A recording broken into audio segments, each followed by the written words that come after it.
Fala galera, beleza? Na aula de hoje vamos continuar com a nossa aula de sistemas lineares. Antes, porém, pessoal, queria deixar um recado para vocês.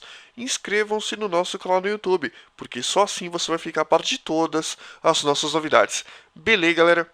Gente, continuação da aula passada, direta. Olha só, a gente fez esse exercício da aula passada, a gente vai fazer o item B. Então, considere o sistema ax mais 3ay igual a zero. 2x mais ay igual a 4. Aí ele pergunta para vocês, item B, para quais valores de A o nosso querido amigo sistema vai ser possível e indeterminado? Gente, o que tem que acontecer para que o nosso sistema seja possível e indeterminado? Vamos ver. Para que isso aconteça, pessoal, o determinante dos coeficientes tem que ser igual a zero e, ao mesmo tempo, o determinante de uma das variáveis tem que valer zero. Então, são duas condições para tornar esse sistema possível e indeterminado. Nerk, eu não gosto de bitola. Por que os dois têm que ser zero? Seguinte, olha que legal. Você lembra que para você calcular uma variável qualquer, por exemplo, pode ser x, pode ser o y, o que você fazia? Você primeiro calculava o determinante dos coeficientes, correto? Correto. Qual que era o segundo passo? Você calculava o determinante de cada incógnita, correto? Você calculava o dx, calculava o dy, calculava o dz se tivesse, correto? Correto. Para você achar a incógnita, o que você fazia? Você pegava o determinante da incógnita, ou seja, por exemplo, dx, e dividia pelo determinante dos coeficientes, que vale d, correto? Então, por exemplo, você fazia dx dividido por d, depois dy dividido por d, correto? Correto. Galera, pergunta para vocês. Se o dx valer zero e se o d valer zero, a gente vai ter zero sobre zero, correto? Correto. Se a gente tem zero sobre zero, o que a gente tem? Indeterminação. Entendi. Então não vou precisar bitolar. Exatamente, você tem que entender a regra. Se você for bitolar em tudo na matemática, você vai ficar mais louco que o tio Nerk. Beleza? Então é o seguinte, pessoal. Se o determinante dos coeficientes valer zero e, ao mesmo tempo, o determinante de uma das variáveis valer zero, então o sistema vai ser SPI. Sistema possível, mas indeterminado. Beleza? Como que a gente faz, galera? Vamos lá. Então, primeiro a gente vai calcular o D. A gente viu na aula passada que para o D valer zero, ou o A vale zero, ou o A vale 6. Ah, Nerk, eu não lembro disso. Então assista a aula passada. Eu não vou explicar essa passagem de novo. A única coisa que muda é que na aula passada, eu queria que esse valor fosse diferente de zero. Nessa aula, eu quero que ele seja igual a zero. Então é a mesma coisa, só que onde tinha diferente, eu coloco igual. Só isso que mudou. Então, para que o determinante dos coeficientes seja igual a zero, o que tem que acontecer? Ou o A é igual a zero, ou o A é igual a 6. Explicação já foi vista na aula passada. Beleza, pessoal. Agora que vem a mudança. Então você concorda que o A vale 0 ou o A vale 6. Para quê? Para que o determinante valha 0. Beleza. Pessoal, vamos ver agora o dx? Como é que eu calculo o dx? É fácil.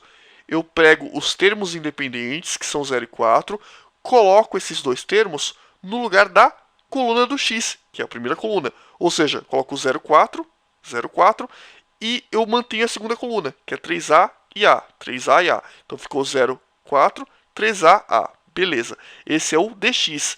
Galera, para que o determinante, ou melhor, para que esse sistema seja possível e indeterminado, esse determinante aqui, o dx, também tem que valer zero. Nerk, eu preciso fazer isso para o dy e para o dz? Não. Você escolhe uma incógnita qualquer e faz o determinante dela. Por exemplo, você pode fazer para o dx, para o dy. Se eu fizer isso para o dy, vai dar o mesmo resultado. Não perca tempo. Você só precisa fazer duas continhas. Uma para o d e a outra para uma variável qualquer. Ou melhor, incógnita qualquer. Pode ser dx, dy, dz. Beleza? Então eu fiz para o d e fiz para o dx. Fazendo para o dx, pessoal, a gente vai impor que esse determinante vale zero. Por quê? Porque eu quero que a gente tenha 0 sobre 0. Porque se eu tiver 0 sobre 0, a gente vai ter o quê? Sistema possível e indeterminado. Beleza? Então, como que a gente faz, pessoal? Calculando esse determinante, a gente sabe que é o produto o determinante de um sistema de ordem 2, ou melhor, o resultado de um determinante de ordem 2 é o produto dos elementos da diagonal principal menos o produto dos elementos da diagonal secundária. Ou seja, 0 vezes A, que vai dar 0, menos 4 vezes 3A, que vai dar 12A. Então, 0 menos 12A. Pessoal, 0 menos 12A, que é o resultado desse determinante, tem que ser o quê? Igual a 0. É justamente o que eu quero. Eu quero que 0 menos 12A seja 0. Por que ele tem que ser 0? Porque eu quero que tenha 0 sobre 0. O dx tem que valer 0. Pessoal, então 0 menos 12A igual a 0. O que eu posso fazer? Esse menos posso passar para o outro lado, vai ficar 0 igual a 12A. Então, aí eu vou ter 0 igual a 12A. Beleza. Você concorda que o 12 pode estar multiplicando o A, pode passar para lá dividindo? Pode. Então, A vai ficar igual a 0. Só resolver a equaçãozinha, pessoal. Resolvendo isso aqui, A é igual a 0. Perfeito. Agora é que vem a parte difícil. Pô, né, que agora eu tô achando tudo difícil. Relaxa, qualquer coisa, revisa o exercício. Seguinte, galera, presta atenção.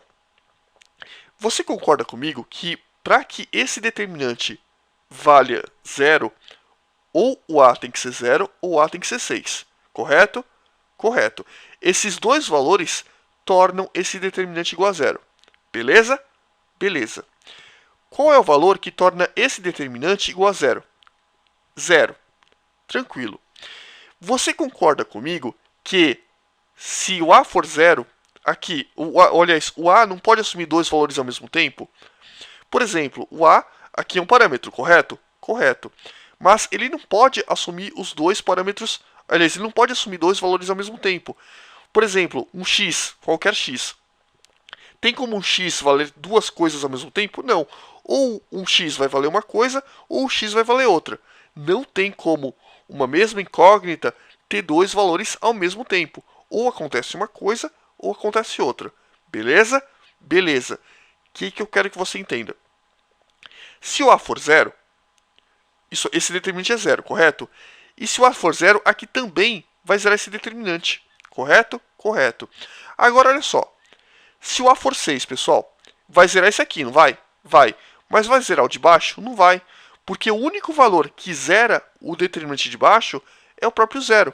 Ou seja, se o A for 0, zera o determinante de baixo, correto? Correto. Para que as duas coisas, para que esses dois determinantes fiquem 0 ao mesmo tempo, qual que é o valor de A que torna esses dois determinantes ao mesmo tempo iguais a 0? É 0. Se o A for 0, esse determinante vale 0 e esse também. Se o A for 6, só esse determinante vai valer 0. Beleza? Nossa, Nerk, viajei. De novo, galera. Quais são os resultados que tornam esse determinante igual a 0? A gente calculou e viu que é o A igual a 0 ou A igual a 6, correto? Correto. Qual que é o valor que torna esse determinante igual a 0? A igual a 0, correto? Correto. Qual que é um único valor? Qual que é o único valor que torna esses dois determinantes iguais a 0? É o próprio 0. Beleza? Você nota que se o A for 0, ele zera esse determinante e zera esse. Se o A for 6, pessoal, ele só vai zerar esse. Então não serve. O que a gente quer? A gente quer achar um valor de A, ou melhor, os valores possíveis de A, que tornam ao mesmo simultaneamente esses dois determinantes iguais a 0. Qual que é o valor? A igual a 0. Ou seja, se A for igual a 0, ele vai zerar esse determinante e vai zerar esse, correto? E a gente vai ter o quê? 0 sobre 0. Se eu tiver 0 sobre 0, o que eu vou ter? Sistema possível indeterminado. Qual que é a condição? Se o A for 0, nós vamos ter esta bagacinha possível e indeterminada, porque a gente vai ter 0 sobre 0.